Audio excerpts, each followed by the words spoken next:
Bango naman, grabe.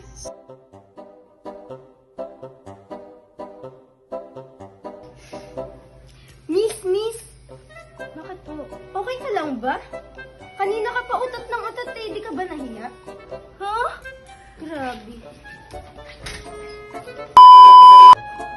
Naranasan mo na ba na hindi mapigilan ang iyong utot?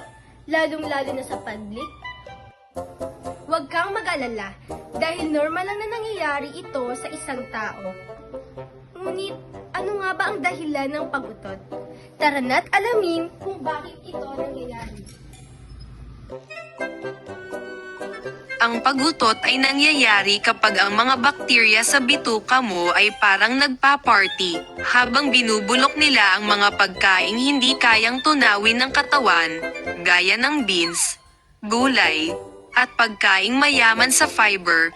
Naglalabas sila ng mga gas tulad ng nitrogen, carbon dioxide, at minsan methane. Kapag naipon na ang mga gas na ito sa tiyan at sumobra ang pressure, kailangang palabasin ito ng katawan bilang utot.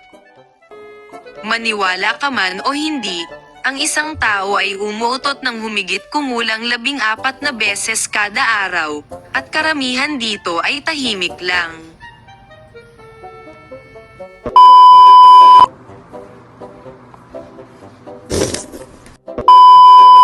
About to catch another fight.